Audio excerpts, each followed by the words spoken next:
All right, I think we're ready to go. Everyone, All right.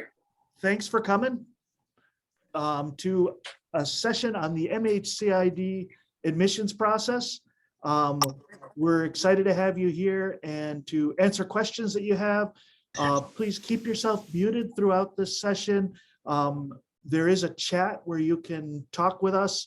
And although Axel and I won't probably be watching chat during the presentation, often the students and alum are really good about answering the questions in there. So keep an eye on that. We'll have Q&A at the end as well. And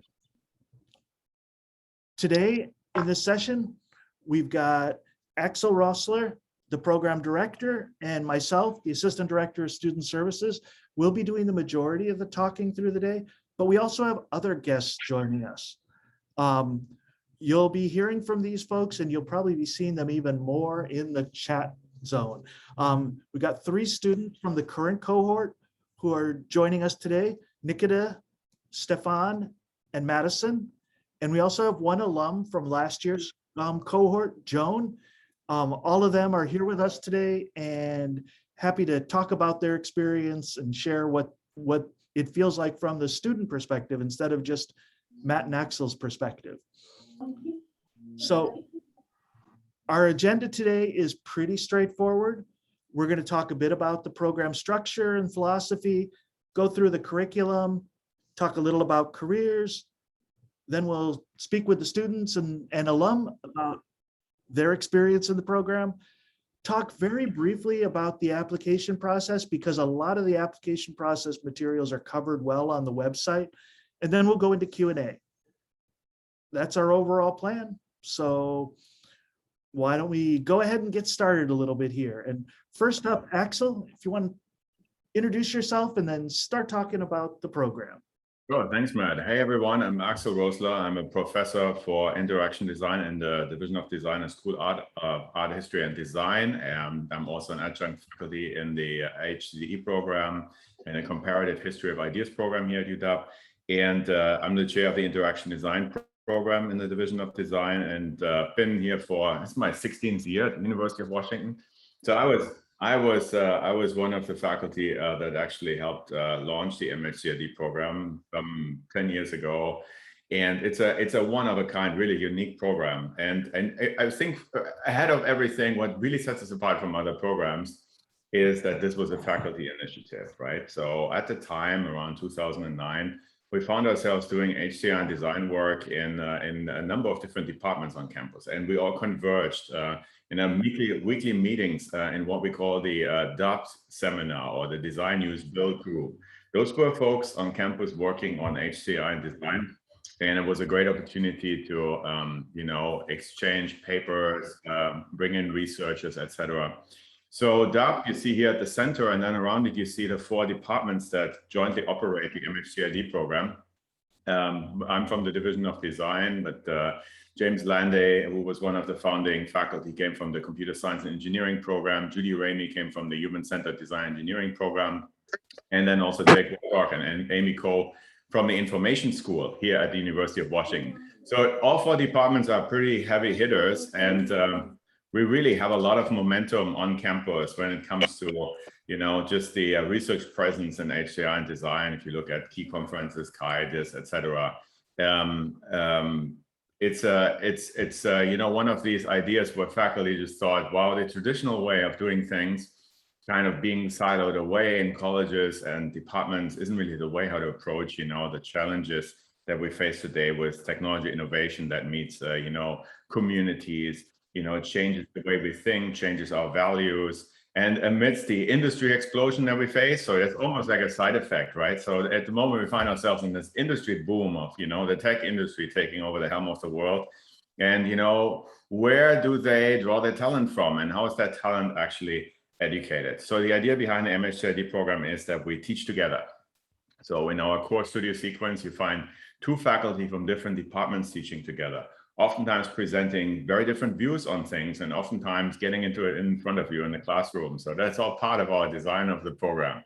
So really this idea of an interdisciplinary transdisciplinary learning environment where you are being familiarized with the different cultures that pertain to, design, research, and technology development, and really coming out on the other side as, a practitioner who is well versed in talking across multidisciplinary teams, connecting, the different language and the different cultures inherent in the research, technology, and design communities, and really creating a new type of momentum in, design development and research teams that look into HCI and design. I think that's probably from my end, and giving it back to Matt. Axel, do you want to dive in a little bit here to the philosophy as well? Oh, the We covered philosophy. some of this. Right, we have our little slide sequence, right? We have like a few things. So, of course, as everyone who has a head attached to their body, we have a set of values and a set of mindsets that guide our program, right? So we create through technology experiences. So there's really this idea of studio-based learning, right?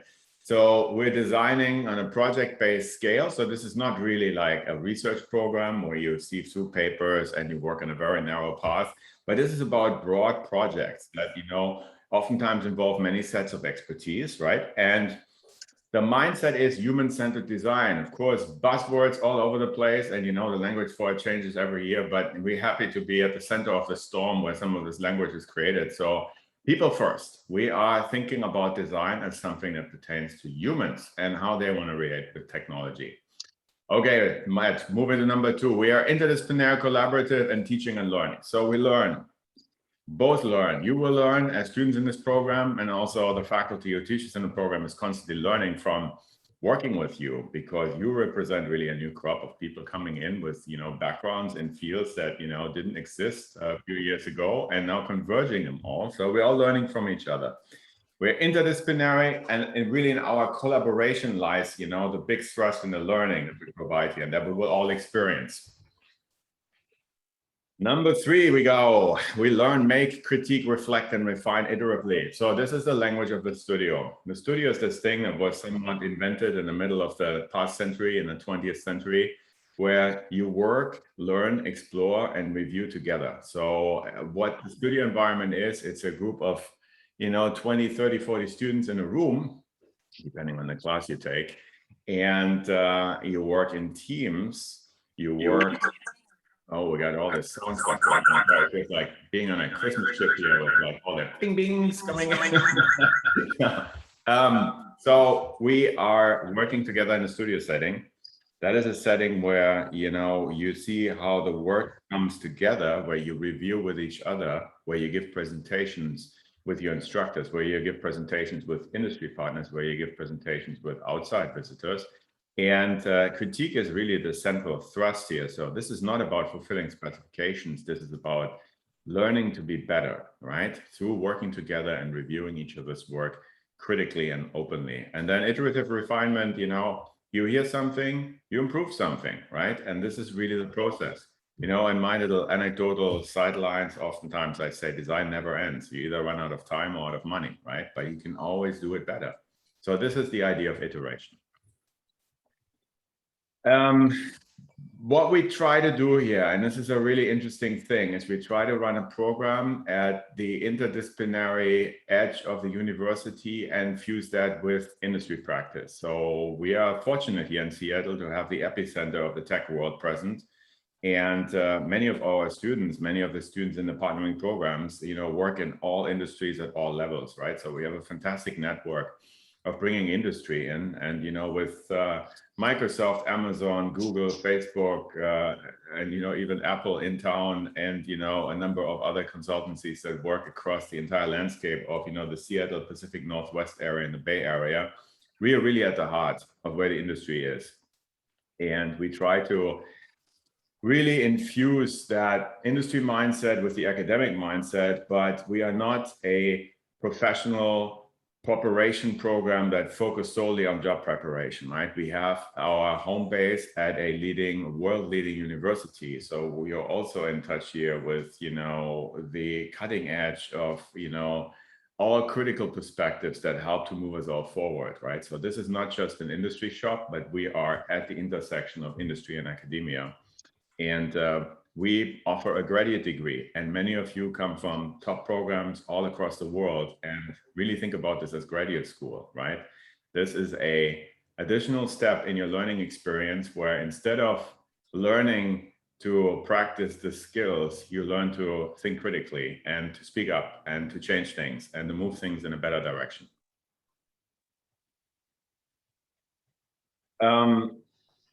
That brings me to the why and the what, right? So not the how, but what are we doing and why are we doing it? And also what are the consequences of doing that, right? And those are oftentimes things that industry rushes over, right? Because there's no time in this. It's all about shipping and making it happen. So you need to be well-versed in both worlds. You need to be able to produce and you need to be able to question.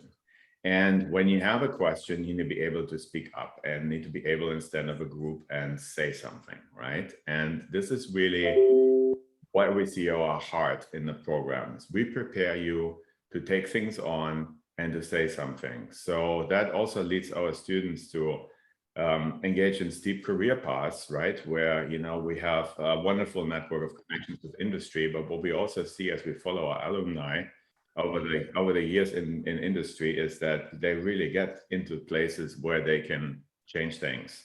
So the why and the what are really at the heart of our mission. Thanks much, Axel. I'll give you a break here a little bit and just go over a few basic things that get kind of at the more structural pieces of the program as opposed to the philosophy of the program. I think a lot of you already know this from having explored the program a little bit, but we do, as Axel said, we work on a cohort model. What does that mean? That means everybody joins the program at the same time.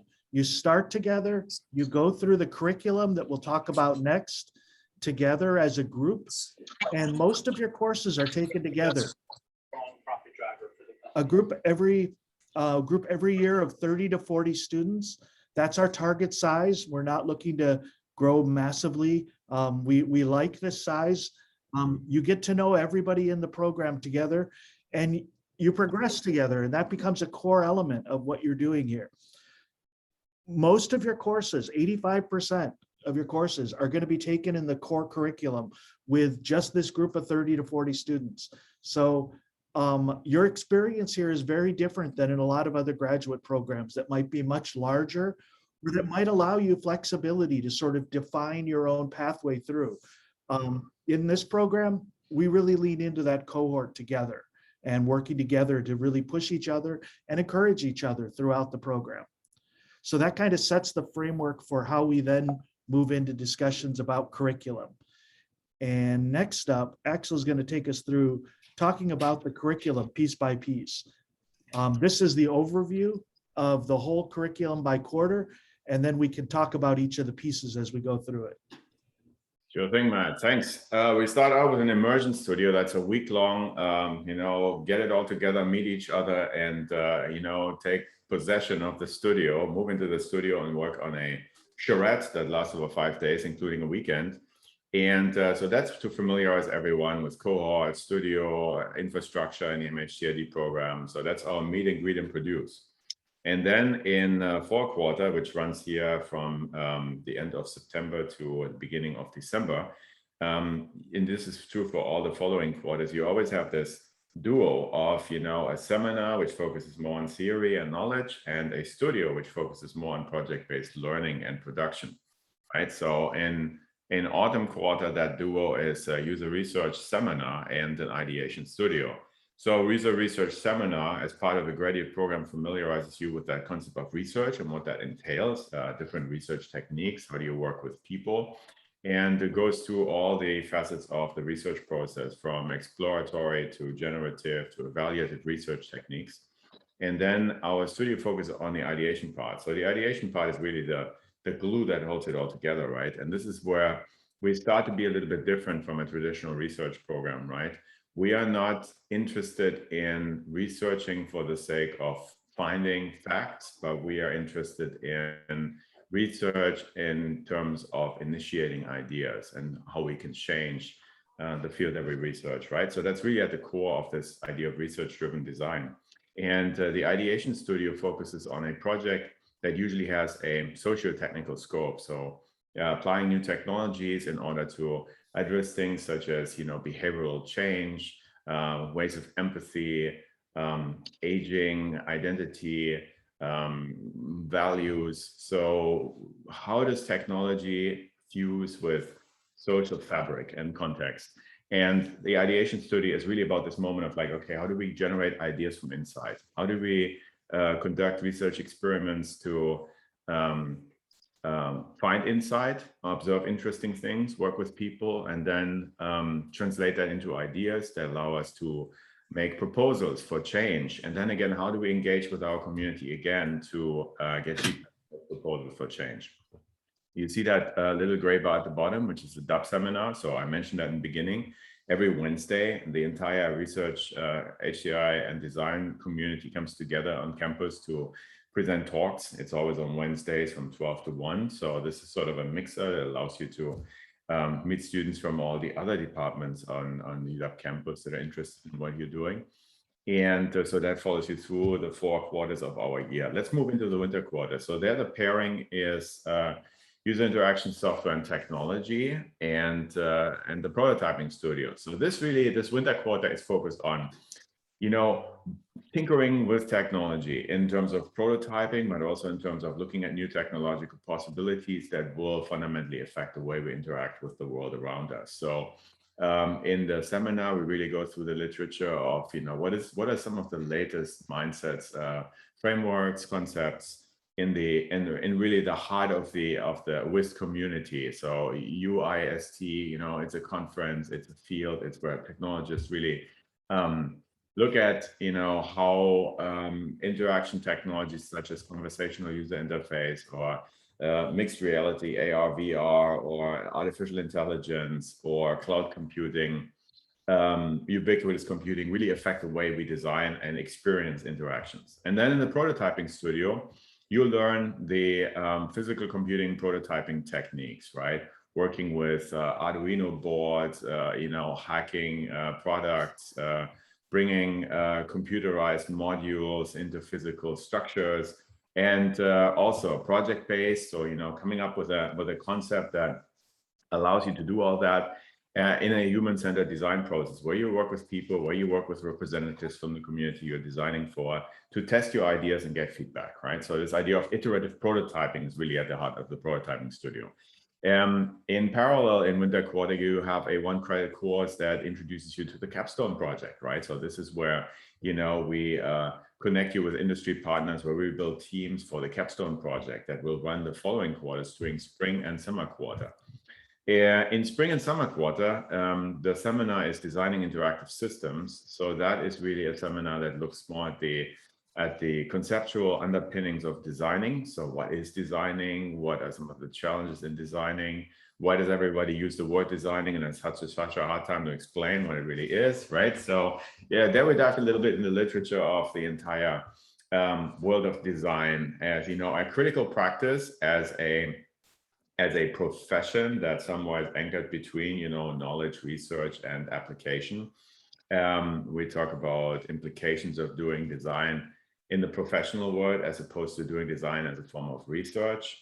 So there we prepare you for that big question that will somebody ask you in your career at some point. Hey, what is actually design and how do I create a design team? So, you find all the answers there. In the research studio in spring, we start working on capstone, and there the focus is really on researching the capstone project. So, in that winter quarter, you have been matched with a team and you have been connected with an industry partner, and you have started to shape a topic that you want to engage in. And in spring quarter, it's really, okay, the floodgates open.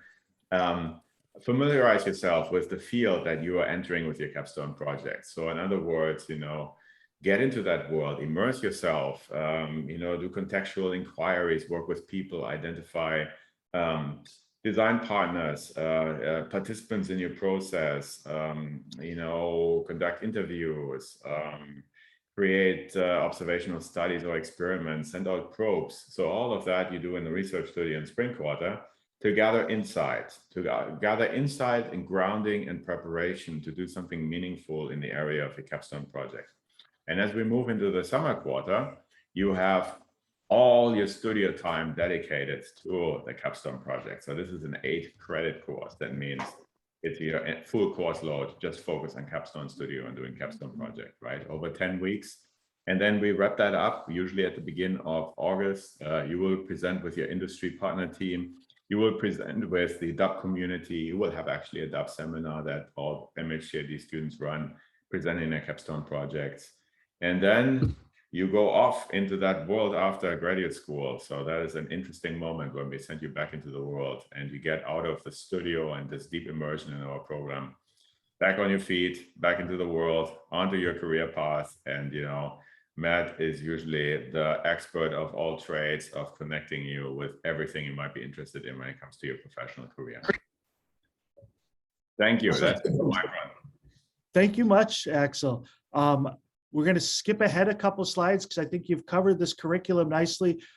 We have the studio sessions, the lecture sessions, which the seminars that Axel spoke about. Dub Seminar is your speaker series through the year, and then Capstone in 3 courses through the end of the year. Altogether, that leads to the full curriculum. The only additional part of the curriculum to talk briefly about is electives. And electives really are supplementary to that core curriculum. Most students take 2 or 3 courses of electives over the course of the year. It really isn't the main focus of what you're doing here. It's just a chance to tweak around the edges. You can fill in a gap of a skill that you don't necessarily have, or you can dig deeper in a subject that interests you or that you want to get more information about and build out as a specialty. What's interesting with our electives is that because we're an interdisciplinary program, part of our structure is that our electives are a way for you to take courses in our sponsoring departments. So it's sort of unique compared to a lot of programs where your main access for electives would be within the department that you've joined. We actually have access to the Division of Design where Axel teaches, Human-Centered Design and Engineering, Computer Science and Engineering, and the Information School, along with a few other schools occasionally where you can take your electives while you're going through the program's year. So that's kind of an interesting difference compared to some other programs. I want to talk briefly about careers. Now that you've seen the whole layout of the way that the curriculum fits together and what you're doing and why you're doing it through this program, when it comes to careers, a few things to bring out in the program. First off, we really do, as Axel alluded to earlier, we lean into the idea that the reason you're here is to learn something. You're eventually going to go out and have a successful career, and this learning is what's going to prepare you and make you attractive as a job candidate. So we're an academics first program. We think the best way to prepare for your career is to lean in and really study and gain as much knowledge as you can through this intense year. That said, we do provide a lot of resources for career development. We don't do that early in the year. We tend to build that up as the year goes on. But throughout the course of the year, we run a series of brown bag workshops that kind of give you preparation in the nuts and bolts of the job search, how to go about networking, what goes into a good resume, and each of the pieces of the interview process. So how to answer behavioral questions, how to answer questions when you're presenting your portfolio, how to put together that portfolio, and how to negotiate your job offer. All those different stages of the job search process are things we handle in Brown Bag series.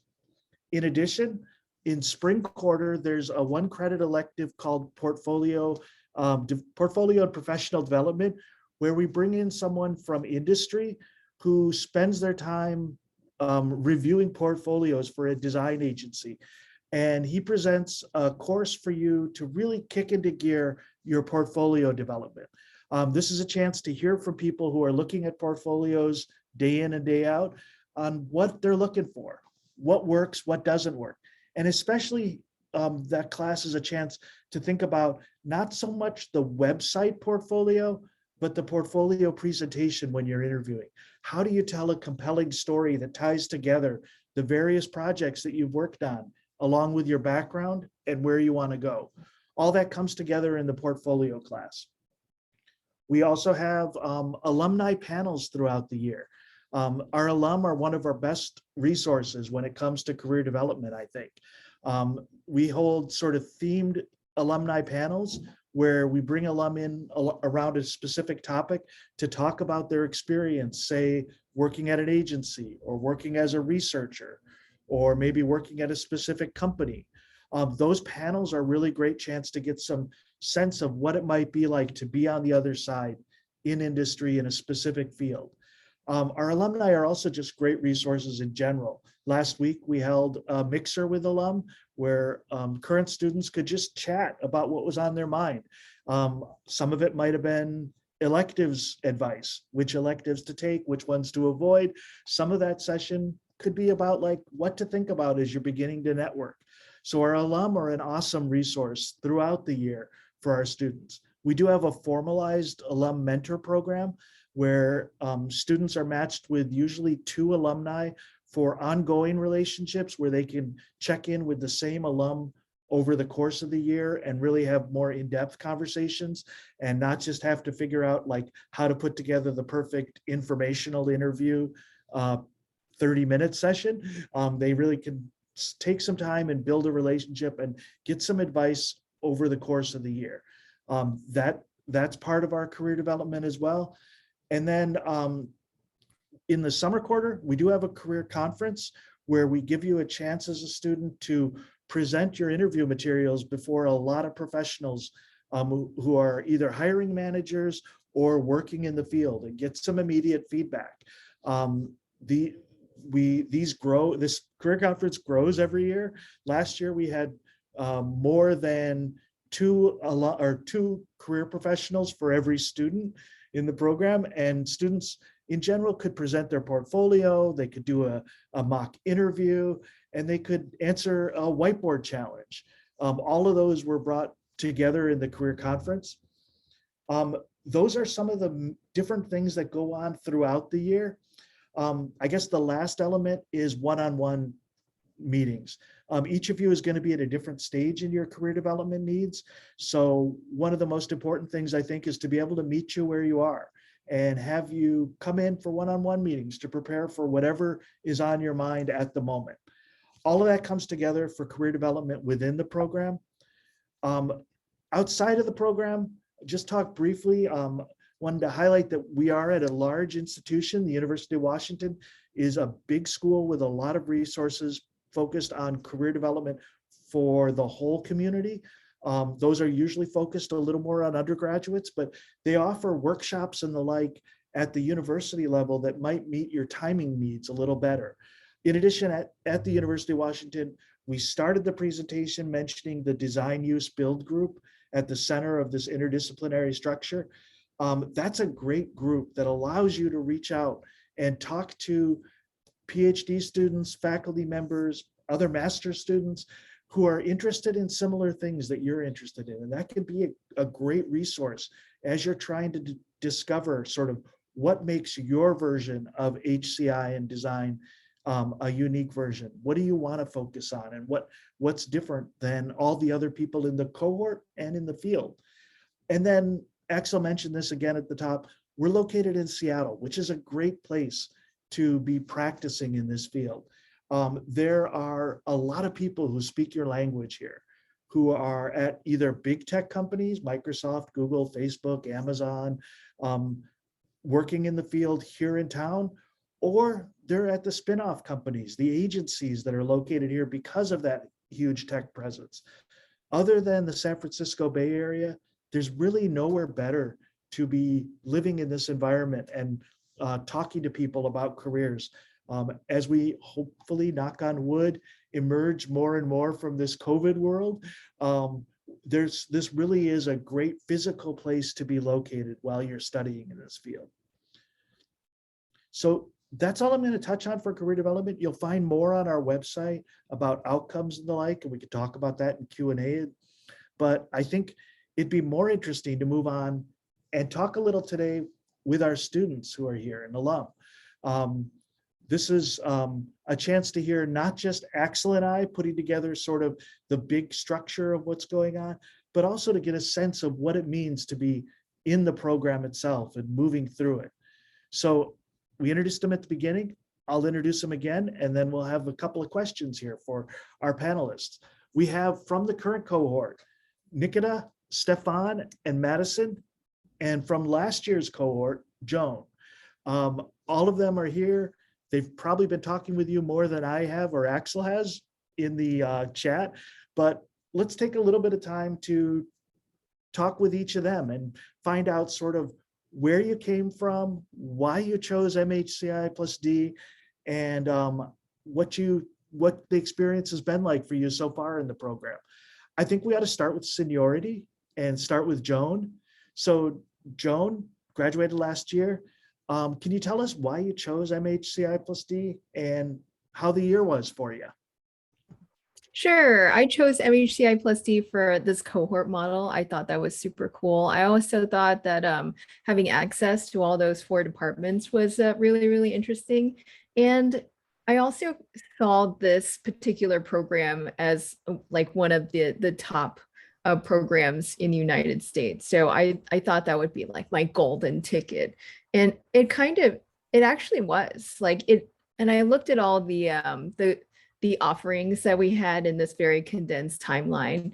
And I definitely saw that that would give me that opportunity to take who I was before and kind of supercharge myself and like build myself up in order to get to the jobs and opportunities that I really wanted. So that's why I chose the program. The experience was very intense.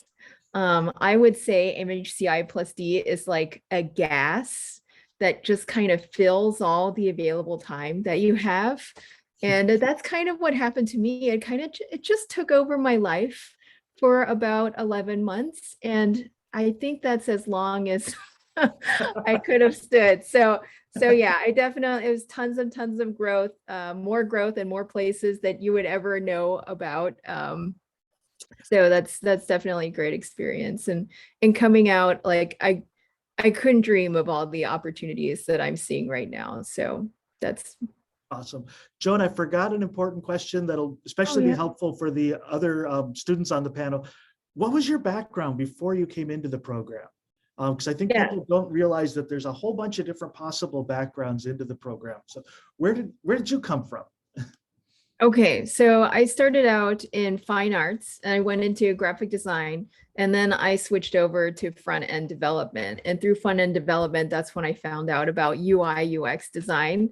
And I actually had a director that came in from IKEA, and he was super into it, and that's where I found out about it. So yeah, after I got laid off, I got the severance, and the severance was about the same amount as grad school education. So that's how I made that jump there. Someone was telling you it was time. Cool. Yes. Awesome. Thanks a lot, Joan. Madison, why don't we go in reverse order today? Madison, how about you? Where did you come from? Why MHCI+D? Now, why am I here? Hi, guys. I'm Madison. I'll also real quick say I'm the admissions ambassador for the program this year. So if you guys have further questions after the session, don't hesitate to reach out. I'll make sure my email is in the chat. That being said, where did I come from?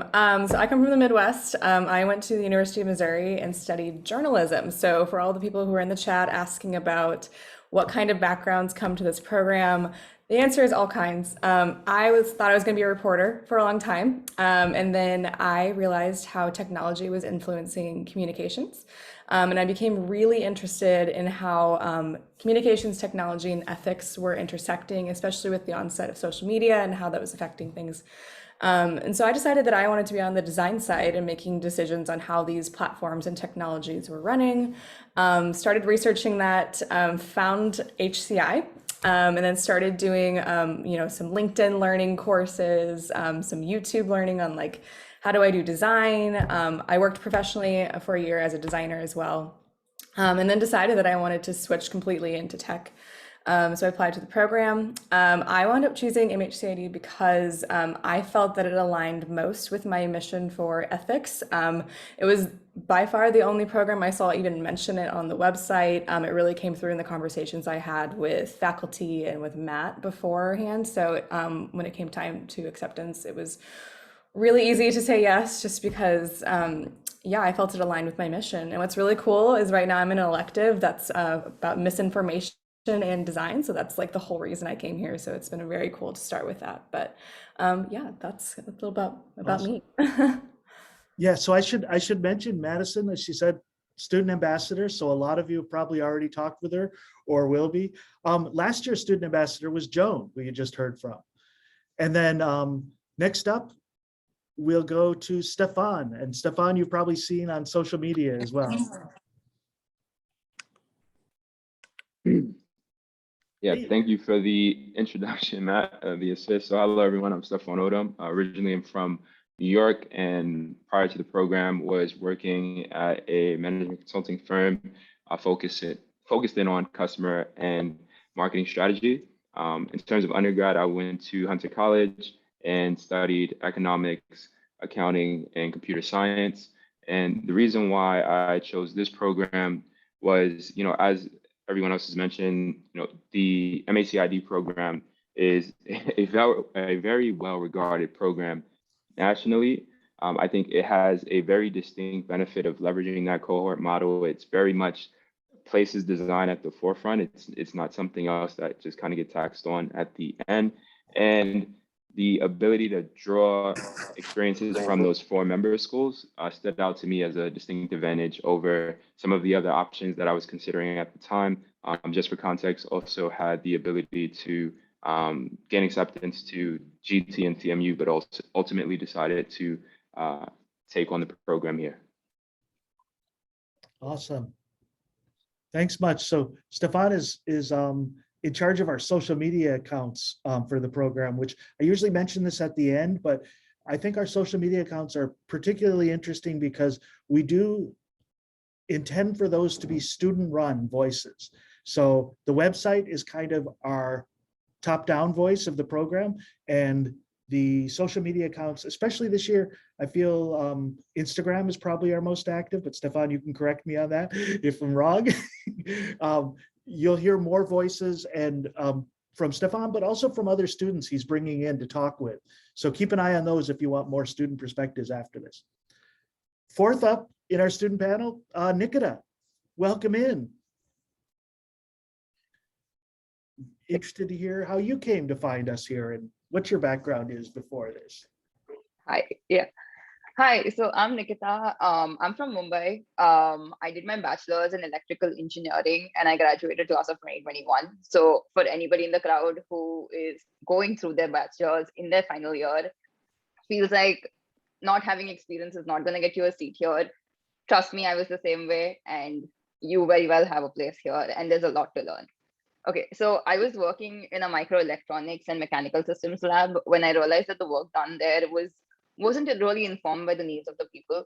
And I always had a hunger to work on something that makes an impact, not in a very long stage, but somewhat faster, I would say. That's also when I discovered and I switched gears to HCI, and I got amazing opportunities. This was about 2 years ago. So I got some amazing opportunities to be in hackathons, meet new people, be a student researcher in HCI. And I spent a majority of my time through the pandemic exploring HCI and just understanding it from more of an academic point of view, but wanted an industry perspective as well. So the reason I picked this program was because I already have somewhat of a technical background from a prototyping perspective. I wanted to understand the human part of HCI, because I think as an engineer, the one thing I lacked was an understanding of how empathy plays a role in building technologies. And the other bigger reason that Matt and Axel have already mentioned is that we're in Seattle. It's easier to connect with people. We're close to a lot of startup hubs. And I would honestly say we're pretty much like Seattle is kind of a startup hub. And there's a buffet served hot. You want a startup, you want a big tech, it's all here. Awesome. Yeah. Thanks much. I'd be curious to hear from y'all about your like an interesting project you're working on in the program. Joan, you got the advantage of having 4 quarters of projects you worked on. What was something interesting you explored? And for Madison, Stefan, Nikita, maybe either your ideation project or your elective, whichever you want to mention, just a little bit of an insight into the kinds of things that you found interesting that you've been working on. We don't have to go in order. Anybody could pipe in, or I could call on y'all.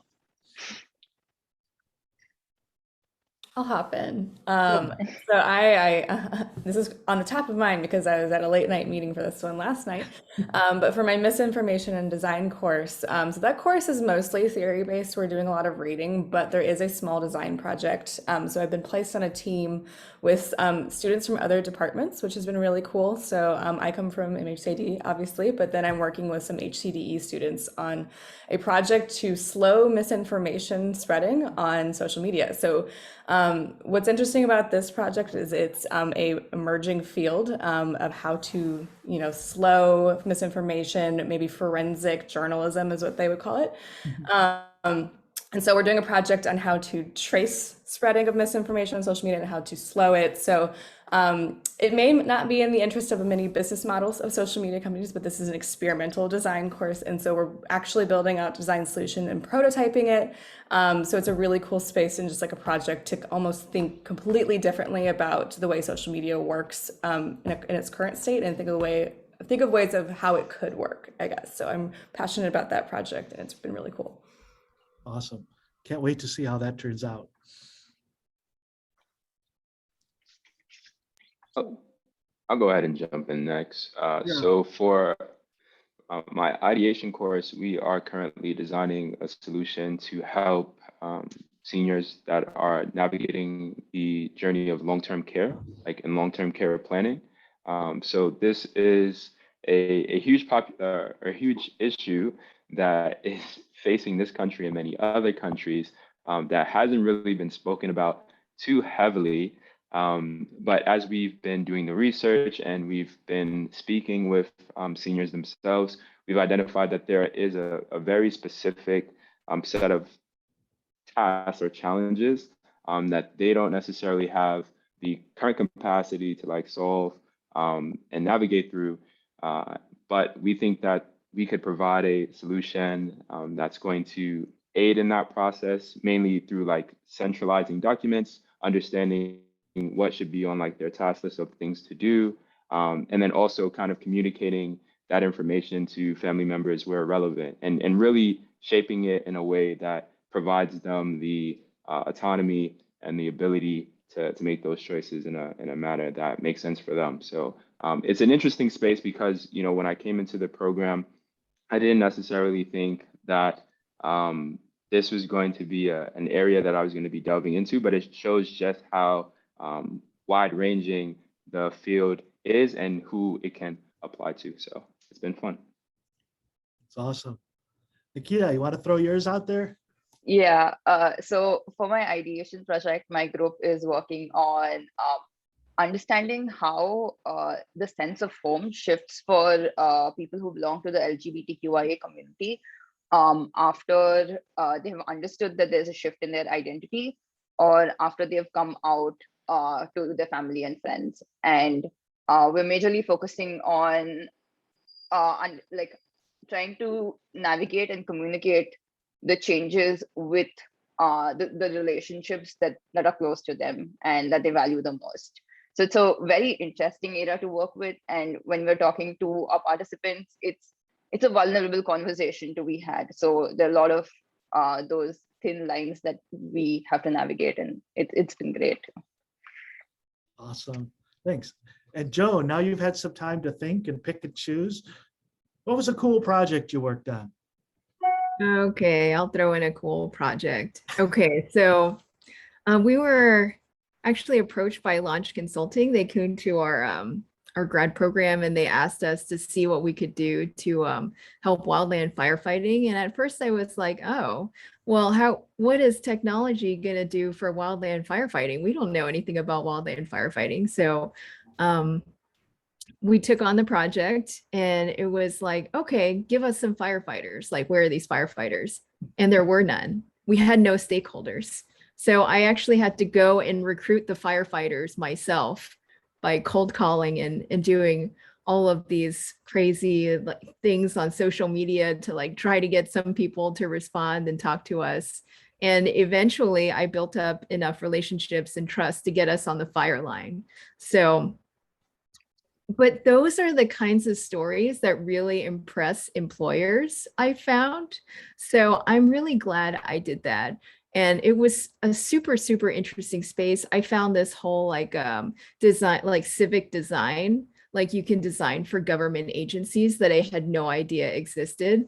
Biden has this new civic design, like whole initiative that he's doing that has UX design centered in the middle of it. And that's really, really exciting. So, and there's so many opportunities to help with, global climate change, the energy crisis in the United States, like all of that kind of stuff out there right now. So super, super impactful. And yeah, it was very interesting, the wildland firefighting space, right? They're still using a paper process to to give instructions to the people on the field from the command post. So very, very interesting. I can talk more about it later. It would probably take a while. I'll just toot Joan's horn a little bit. You can watch the capstone product video up on our website. Under capstones, you'll find it there. It's the EIAP program or project. And the last we heard, the consulting group that worked with this team for the capstone was actually working to see if they could use the structure of that and maybe turn it into a real life project. They're trying to reach out to some wildfire units, I think mostly California. Yeah, they're proposing the project to the California state government. And if they get it, they'll get a big old grant. So that'll be amazing. Yeah, pretty cool project overall. Last little bit for you before we move on here, because I would love to keep talking with you all for a long time. But if you have any advice that's on the top of your mind, what advice would you give to applicants? Like what work, you all are examples of successful applicants who got into this program. It's a crazy competitive application process. So anything that you can advise a room full of potential applicants like this for what they should do when they're thinking about their materials for the application itself. Joan, you're still up on the screen. So what's on your mind? What would you advise these folks? Okay, so it's kind of like a find yourself mission, right? Like really understand yourself and what you want to get out of the program. So basically the steps are this, like know the program, know yourself, know what you want to get out of the program, and know where you're going to go afterwards. And if those are very clear to you, then it'll make a really good case for someone that's looking at your application. And then also be really true to yourself. And I think it's pretty simple. I think that's about it. There's also some strategy finagling that you could do, but yeah. I think that sounds great. Advice from the rest of you, Stefan, Madison, Nikita? Yeah, I think framing your narrative is huge, right? Like really understanding why MHCI+D, what set of skill sets you bring that are going to be a value add to the cohort, not only just what you're going to receive from the program, but what also will you contribute. I think that's really key. The program really takes pride in the cohort and the ability for students themselves to kind of learn from one another, right? So that's also going to be pretty significant. And then also, I would say, investigate the university itself more, right? Like really understand, right? Because that's going to help that narrative piece, right? Like if you understand what's going on here, you understand how that's going to help with the overall vision of getting you to where you want to be ultimately. I think those are going to be good pieces to also include in that personal statement, which is going to be a really critical component of that application. Good advice again. Thanks. Yeah, these guys are taking the words right out of my mouth. The story, we keep talking about the story, like who are you? Like who the heck are you? What the heck are you? That's so important. It's being able to convey that in every piece of your application. So like my personal statement was basically a raging manifesto about why I thought technology was impacting communications and misinformation. But then also my portfolio projects were things that I were extremely passionate about. My recommenders, I was very strategic about picking people that they didn't come from HCI or UX, but they knew me very well. They had been mentors to me, they'd worked with me on multiple projects, and so they knew me on a personal level and could speak to my character and who I was as a person, but then also like my work ethic. And so that was strategic because I wanted to convey like who I was more than like what I was, especially because I was coming with fewer years of experience than some applicants because I had only 1 year in between undergrad and coming to this program. So conveying who I was and my work ethic was really important for that to me. So yeah, tell us a story. Tell us who you are. So, Nikita, any thoughts from Yeah. your end? Yeah, I think I made a big mistake that I wouldn't want anybody else to make. And the one biggest thing I have is last minute applications are not fun. Do not leave your applications for the last minute. Collect all your documents in time, set a deadline for yourself, which is not the final deadline, and start writing your SOP. Everybody gave really good points, but I think coming from a tech background, which like a very non-HCI background, it was hard to find SOPs. And even I did the same thing Madison did, finding people who I've worked with, who know my work ethic, who know how I go behind things and want to keep exploring things. Another important thing is when you're asking people to review your SOP, make sure that that person knows you, and give them a checklist of things you're expecting from this SOP, because most of my friends don't have an HCI background. So I just gave them a checklist of like, hey, this is my expected outcome, or this is my desired outcome from my SOP.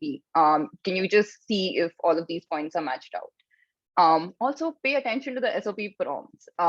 We have a prompt, it's 800 words, and it's really important to get all of that information in your SOP. That's all we need to know. That's awesome. Thank you, all of you, for the immediate answers to those questions, but also for everything that you've talked about here today. On behalf of the whole room, I'm going to applaud. It's hard to do the Zoom applause in these things, but it's been great having you weigh in a little bit here, and then even more so in Chatland as well. And all four of these folks will stick around for Q&A time as well, I think. So once we get through the last little bits of the presentation, they'll be chiming in more, I hope. So you've kind of already got a sense from what we've talked about here, but Axel, if you want to come back in and talk a little about like who we see as right for the MHCI+D program. Sure thing, Matt. You know, I mean, what we are looking for is open-minded folks that really can operate between the different disciplines, right? So ideally, you have some depth in one field, technology design, or technology, design or research, or something from the outside, and you're interested in acquiring skills and knowledge in something else that relates to HCI design. So you're really kind of a transient, right? You're going from one area of knowledge into a new journey, into something new, right? So that openness of like really embracing interdisciplinary nature, right? This is not necessarily a program where you would deepen your skills in design or deepen your skills in research or deepen your skills in technology and become sort of a more specialized person, right? This is a program where you broaden, right? So when you think about the whole David Kelly kind of T-shaped thing, right? We expect you to have a stem, a T-stem, a depth in one field, and you have tons of connectivity. I mean, think about a three-dimensional T-bar that goes in all directions, right? So really our focus here is on convergence and open-mindedness. Maybe you have encountered sort of the community-specific cultural problems in your field that you come from, and you have all these questions of how do you extend that and get to the outside of that. Maybe you have learned to really look critically at your previous sort of grounding or education in one field and want to challenge that.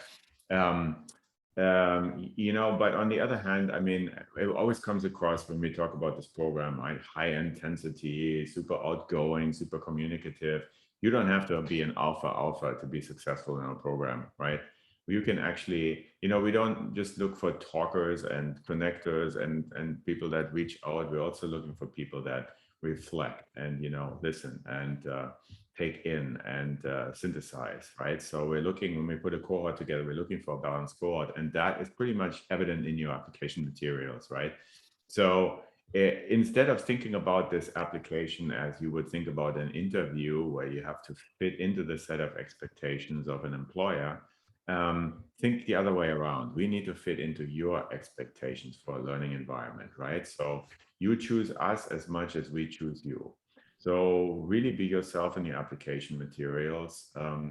Don't try to be someone else. Don't try to drink the Kool-Aid of the tech world, which is drowning everyone right now, right? So there's a reason why I'm in academia.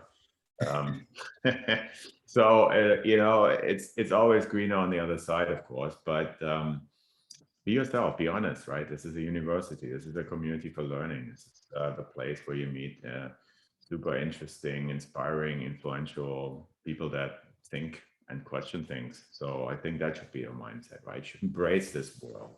Be yourself, come in, and don't expect any type of blueprint expectation from us as to who you are and how you think and what your values are. We really want to create a community that's interesting.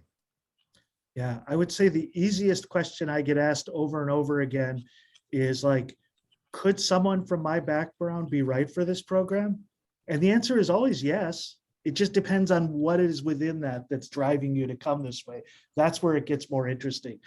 Don't spend a lot of time worrying about like, could this background be successful in this program? Because we've seen people from just about anywhere.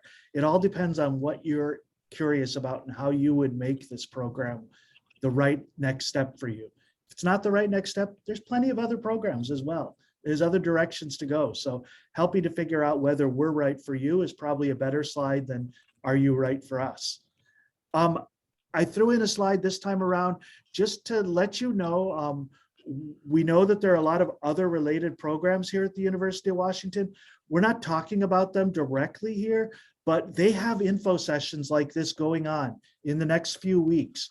You can look these up through a quick Google search and RSVP. If you're curious about some of these other programs, we provide comparative material and talk about like the differences and similarities in the programs. They're all excellent programs. Part of your research can be to find the right program for you, and that'll help you feel even more, more passionate about the application that you're writing as you learn about what the contrasts and similarities are. So definitely check out some of the info sessions going on for various other programs. And can I just add a word to this, Matt? So what you find in these 3 or 4 master's program here, these are typically 2 years master's programs. So the MHCI+D programs are very intensive, 1-year thing. These are 2-year programs. Some of them have a thesis requirement at the end. So these are the more traditional graduate degrees. They give you more time in the field. On the other hand, they don't afford you the speed that you could have in MHCI+D. But if you're interested more in the in-depth approach, I think a good piece of advice is go broad and look at these programs as well, because we have a very large applicant pool in the MHCI+D program. I mean, last year we received over 800 applications, and we usually make offers to about 55 to end up with a cohort of about 30 to 35. So keep that in mind, that it's a very small door to enter. On the other hand, these are all the graduate programs of our partnering units. So with a similar mindset, slightly different approaches. By the way, if you look up the Master of Design, that's in my department. We are in the School of Art History and Design in the Division of Design. The HDDE MS is in the Human-Centered Design Engineering program. MSIM is in the Information School. And then the MSTI, Master of Science and Technology Innovation, that's also as well in the Information School, Matt, is that right? That's the one that's at the Global Innovation Exchange. That's GIX program. Global Innovation Exchange. We have this abbreviation problem here at the University of Washington. When you speak very fast, MHCI+D sounds almost like HCDE, and design. Everybody who looks up design ends up in the HCDE program. It always depends on what is the web presence. But we have a division of design. We have a human-centered design engineering program, an information school, a computer science and engineering department. And we have the Global Innovation Exchange, the GIX program. So we all know this lingo and we are involved in all of these programs, but if you come in from the outside, that is all a little bit confusing. So shine a light on that, and also reach out to us if you have any questions to point you in the right directions. Absolutely. So I'm just going to talk very briefly about the application pieces. Most of this is covered better on the website. And so I would encourage you to be sure to digest it there and then come back with your specific questions, although we could talk about them here as well. But broad overview, you need to know about the 15th of the months coming up. 15th of January, that's our deadline to apply. As Nikita said, don't wait till the last second. Work on your application before then, but we don't review applications early. If you're in by the 15th, you're in the pool of applications to be reviewed. So there's no early admit or anything. 2 months later, you'll hear back from us with offers of admission, wait list, or a decline to admit. And then for those of you offered admission, you have 1 month to decide whether or not to accept that offer of admission. So the 15ths are your key dates to have in mind as you move forward. The materials are written up on our website with more details about each of them. We can talk about them in Q&A, but it's a pretty straightforward collection of things to include in the application. Your unofficial transcript, letters of recommendation, a resume, your personal statement, that's crucial to work on. That's where you really put a lot of your effort, I think, in the application process. That's where you tell that story that all the students have talked about. Supplementary materials such as a portfolio, ways for you to show project work that you've done and what your process is in that. And then an application fee. You've got to have an application fee as part of these. That's the application. International applicants, you will need to demonstrate English language proficiency. There's a lot of different methods now that you can do that. You'll need to have graduated from a 4-year degree program, and you'll need to convert your GPA into the 4-point system that we understand here. So those are the kind of extra bits for international applicants. But otherwise, that's what we have to present to you today. From here on out, we're going to use the time for Q&A. So I hope you found a lot of interesting information. What I would like to do for Q&A is to start by giving our various students and alum who are in here a chance to flag anything that's come up in chat. We'll start looking at chat a little more now, but if you guys have noticed any questions that would be particularly good ones to have a discussion about, I'd welcome any of you to jump in and offer those. I think I can go with the first one. Taco just asked a question about how are the final capstone projects decided? And I think we can talk about that. Yeah, I bet some of you would be interested in that too. So we have a 1-credit course in the winter quarter called Capstone Planning.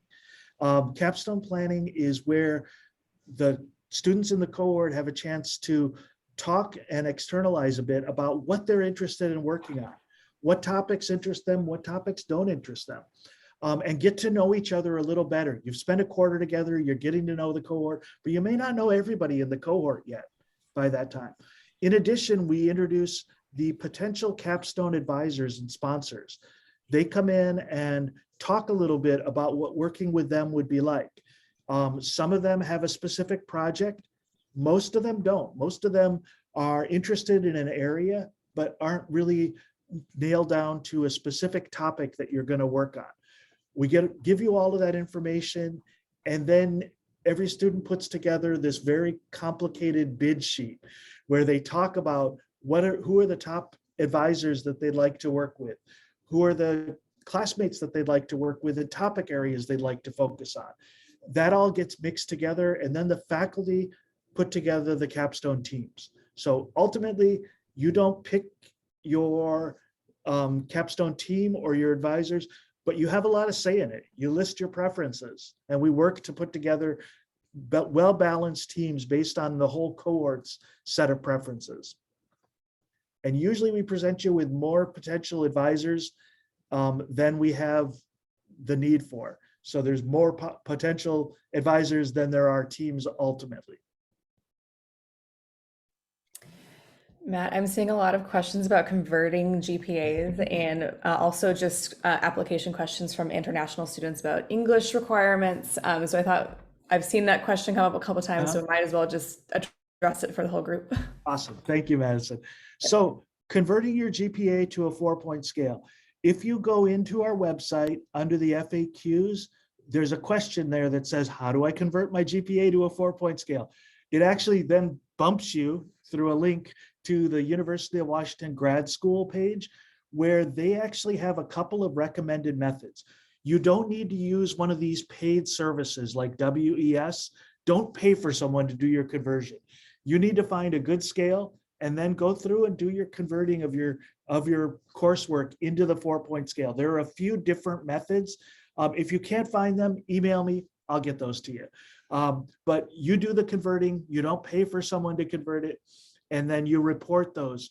There's 3 different GPAs that you can choose from to report. It can be your overall GPA, it can be your GPA for your last 2 years of study full-time, or it can be your GPA in your major.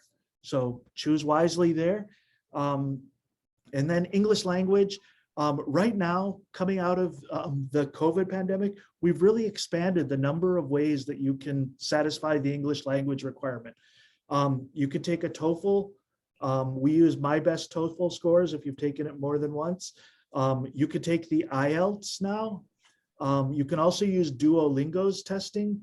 All of those are possibilities. If you have a degree from a school that was taught entirely in English and you can document that, that's also a method. So there are several different methods. They're broken down a bit on our website, ways that you can satisfy the English language requirement. So take a look at those.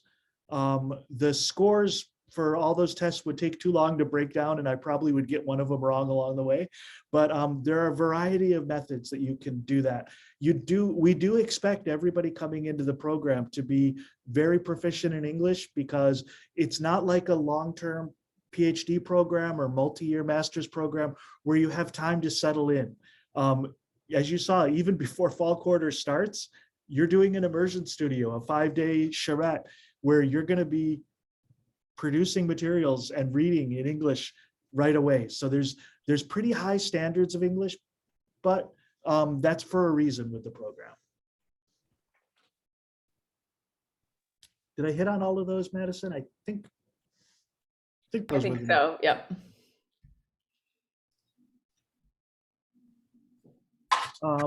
I see a question from Jacob Chen that says, still hoping you can talk about whether to prioritize in the application skills from your original background or UX experiences acquired elsewhere. So I'll give a little bit of a response. Axel, if you have a response as well, I'd love to hear that. So I think this depends. Like, to some extent, you do want to connect the dots and sort of prove that you have some familiarity with the field, right? We're looking for people pivoting into the field, but you're making a claim that you know enough to know that this is the right direction to go in. Where I think people make mistakes sometimes is they ignore their background and only talk about that boot camp or online course they took in UX design. That would be a mistake, because presumably your background is where you're stronger. So you want to make a case that the background that you've got prepares you in some unique way. Axel talked about the base of the T, like this is your depth strength that you bring in. And then, yeah, some UX experience, if that's not the core of where your background comes from, you might talk about that a little bit as a way of sort of showing that you do know the field well enough to know that this is the right direction to go in. Axel, how do you approach that? Yeah, make a strong case what you're interested in, and don't try to provide evidence from some of these boot camps or quick things that you can pick up, right? Like, I mean, that doesn't read very deep, because it's just like, okay, that's just a pair of shoes I put on and now I know a little bit about it.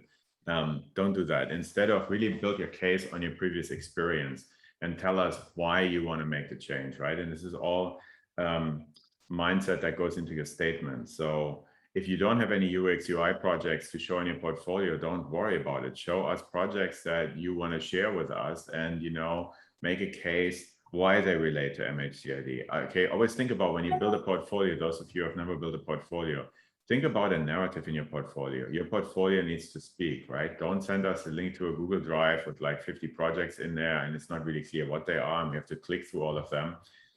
Get ready for a review of your materials in 2 to 5 minutes, right? If nothing stands out in your project, you know, I'm just basically just flying by. I don't know which story you want to tell me, why this project is important, right? If you have a GitHub portfolio or you have online linked material, provide me with a clear narrative why I should look at something. And especially if it's work that, you know, comes from a different field. For example, you have a history background, right? And you did an interesting project on, you know, some decision making during the Cold War or something like that. And, you know, build a bridge between that and, you know, why is this relevant for, you know, a design and technology development context? Or, you know, how can we learn from areas in your expertise in our field? Because we look at you as a resource. We look at you as an expert we bring into our team, right? And we actually want to start our cohort with interesting perspectives, right? I mean, the blankest nightmare vision I have is that, you know, we only let people in that know already everything we can teach you. And then we will constantly with this negotiation is like, well, I'm not learning anything new. What are you teaching me, right? We want the opposite. We want to ignite you with some of the thoughts we bring in front of you during our classes. And, you know, we want you as flammable material, you know, of like being curious about this and really catching the spark and moving the whole cohort up, right? So that's what we're looking for. Yeah. Highlighting a couple things, build off of what Axel just said. Going back to an early thing that he mentioned, you know, you're designing your portfolio, your supplementary materials for a specific use case, to use all of our jargon. This is something you're putting in front of a bunch of admissions reviewers who have a really limited amount of time. And if you're putting together dozens of projects that jump all over the place and don't tell us how to read that and how to approach that, you're not doing a good job of sort of setting up that story for us. We don't limit the number of projects you can put together in your supplementary materials, but a realistic limit for most people is going to be 1, 2, or 3 projects, right? That's the max that is likely to be looked over. Maybe some of you will have more than that in there, and maybe you can set it up differently so we don't put a strict limit, but it's all about like that quality of that story rather than a quantity level. So I've seen questions saying, you know, should it be a mix of professional and academic work? That's up to you. That depends on your circumstances and what you're bringing together. The supplementary material helps us understand how you approach projects in what you're strongest in. So Yeah. Really kind of focus it that way. You know, it's when you build a portfolio, your strongest work should come first, right? Show me the strongest work that most represents you. Don't show me like a weak design project you did during like a 3-week thing. And just because it's a design project, that could be prominently featured, right? Show me the project that represents you best. And then show me a few other projects, right, that relate to that, and really craft a narrative of like, why is that project interesting in terms of this application? Because it illustrates something that you did. It illustrates how you communicate, right? Think about it that way. And don't do it in chronological order. Don't go from like, oh, in my undergraduate year, I did this. And then you build up this big thing to your really awesome, you know, capstone project. But I never get there because your beginning projects were so utterly unrelated and uninteresting that, you know, I never get to that awesome project. So, you know, do the big things first and, you know, boom, think about it as a case you make. And think really about it like, look, if I have 1 minute of attention, what can I show in this 1 minute? Because if the 1 minute is good, I spend another minute on it. And if I find something interesting there, I might sit down for 5 minutes. And then I remember you. I mean, not just me personally speaking, rhetorically speaking, right? But, you know, how do you open up a channel of interest? Like, think about it that way in your application. And bigger picture, right? If you are really interested in us, in our program, and you feel enthusiastic about it, you are right for this program, right? Because you have that interest and you somehow feel like you need to be here. And, you know, that for us is what we're looking for. Absolutely. Yeah, Madison? Yeah, I've seen, so regarding portfolios, while we're on this topic, I've seen questions about the format of portfolios, and I thought that'd be a good question for myself and some of the other students to answer, and maybe just people to chip in on what format to do. So I personally submitted a website, but I do know that other students have submitted things like PDFs or videos or other things that just better suited their projects. But for myself, yes, it was a website, and all of my projects were from my marketing experience. So I basically walked them through the campaigns that I developed. So from research to initial designs to the actual launch of a campaign is what I did. So that process is what I was trying to highlight, and that's how I connected it back to HCI. But I thought I'd put that question out there to see if anybody else wanted to answer it. Thanks. Yeah. Anybody else want to chime in with what they submitted? I also leveraged the website. I created a website on Squarespace. It doesn't have to be like super intense. I think that was one thing that I was also going back and forth about in the fall. Like, oh man, I'm gonna have to create this whole thing from scratch, and I have to code it, do the front end, back end. They really need to know that that it's there. But no, I ended up using a Squarespace website, and it really was just about making sure the narrative was strong and relating my experiences in business, right, in a context that I thought made sense or conveyed my value add for this program. So again, you don't necessarily need to have experiences in this space, and it doesn't need to be something that has to be created entirely from scratch in order to be of value. Awesome. Thanks. Yeah. I mean, I submitted a website, and for those who don't have experience coding, there are platforms which have editors. I used Wix editor. It was just drag and drop. It was super simple. It was super easy to just come up with a website. Cool. Thank you. In terms of form for the application itself, we do prefer that you give us just a link somewhere. So this is where, we want you to send us somewhere outside of the application so we don't have to fool with size limits within the application. You could send us to a website, as all Nikita, Stefan, and Madison did. You could also, if you're not building a website, if that doesn't fit for your materials, you could send us to a Google Drive or a Dropbox folder. Keep in mind Axel's point that if it's a whole bunch of files unsorted in a Google Drive or a Dropbox folder, it's a hard process to get through without something guiding us through it. But you can do that. You don't need to put everything into what you submit in the application itself, just a link to take us somewhere external where we'll then read through your materials. Yeah, I mean, it can literally be, ideal is a website where you have a link, like let's say you say something, I click on a link and I see a video, or I see a PDF that shows me like an infographic or a workflow or storyboard or something, or there's an image in there that shows me a storyboard. And it should be very concise, like first this, then this, then this, then this. So that's what I mean with narrative, right?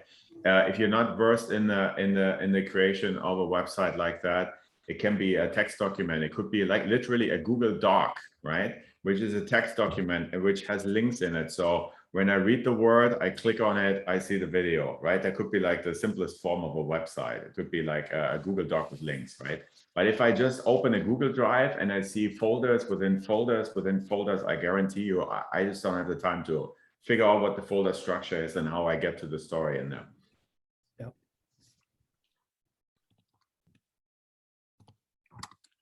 I see a question that just came in about, is it possible to work full-time while in the program? No. The easy answer there is no. It's a full-time, pretty intensive program. You can do a little bit of side work. Students have successfully done like 5 to 10 hours a week type work, but you cannot hold down a full-time job while in the program. The courses are daytime courses predominantly. Sometimes they're in the evening, sometimes daytime. As a fairly structured curriculum, you don't have flexibility on when those courses are going to be offered, right? You have to be available for the core curriculum. So not possible to work full-time, maybe possible to hold a little bit of a side gig. And then scholarships is another question that's come up. For the most part, we offer very little funding for the program, and you should go into this thinking, I'm going to need to find a way to self-fund. Most of our students are on loans, maybe some savings as well.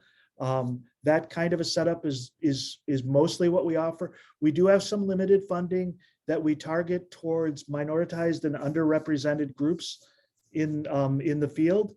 So there is a little bit of that. Even in those cases, you won't hear about that until after the application is through. So there's nothing to apply for right now on those things. And I wouldn't make that the plan of how you're going to fund the program. You'll hear about that down the road once you receive an offer of admission. But for most people, it's self-funded through student loans or through savings.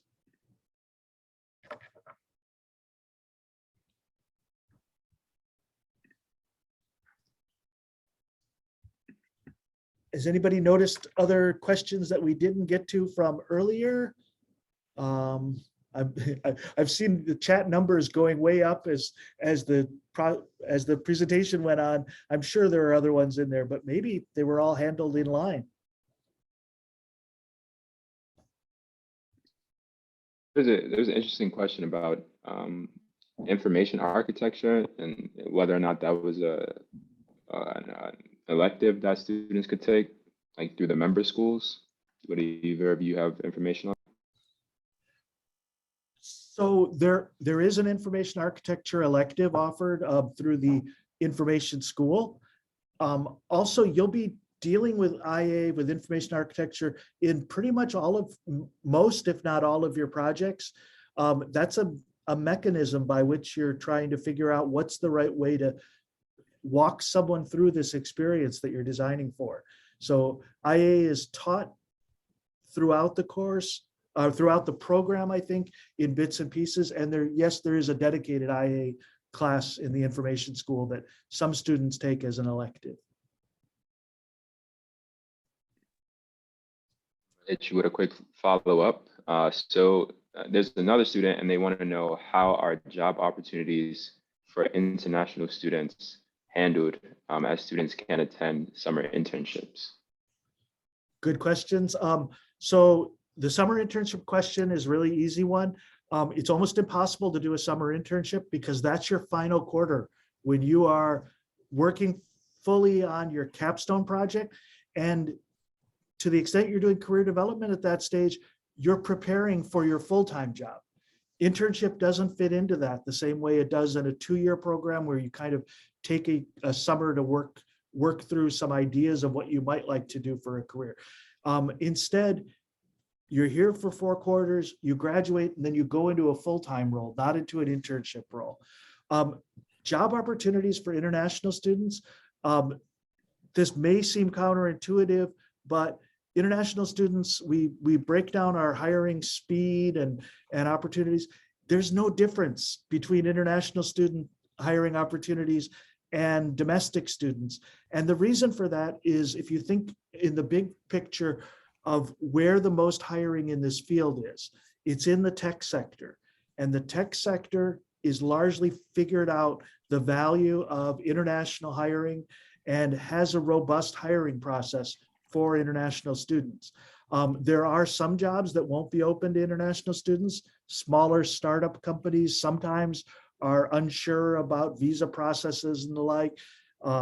Sometimes non-tech companies that are looking to build out their design side, they might be in fields that are more hesitant, but the core of the companies that are hiring students from this program are technology companies where hiring internationals applicants has long been part of their process. Because of the visa limitations or the time pressures with visas, international students actually tend to get hired a little faster than domestic students out of the program. That's because there are ticking clocks that have to do with visa regulations.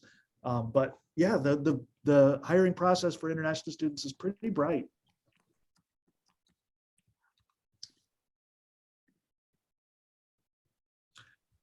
Axel, I see a question asking about your DIS class, Design of Interactive Systems, your spring quarter seminar course. And I say Axel because Axel's been teaching this particular seminar for years. Do you want to talk a little bit about what goes on in that class? What do you cover?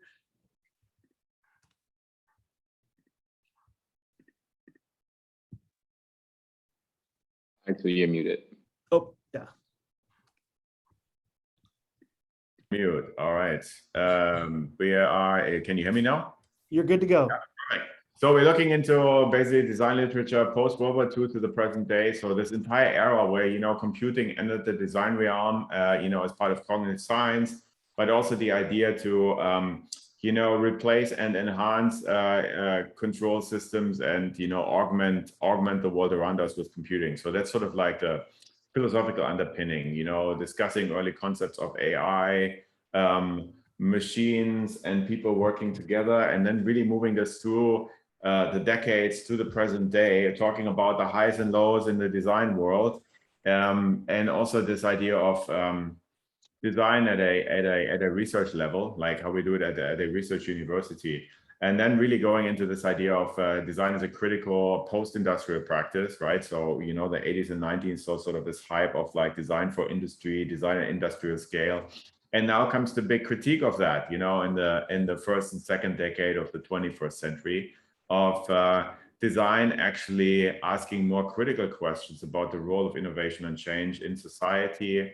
You know, the question of what is desirable for whom, the idea of, you know, colonial artifacts in our exploration of design is supposed to, you know, nations projecting their worldview onto the rest of the world, design being used as a form of control.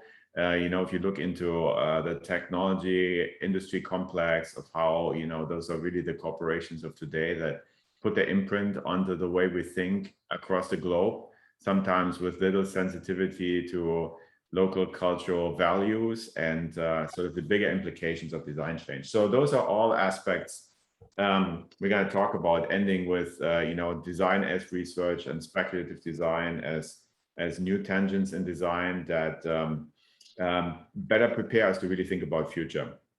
So that's sort of the big picture. So talking about design, through design, by design, and putting big question mark behind every strong and confident statement that designers usually produce.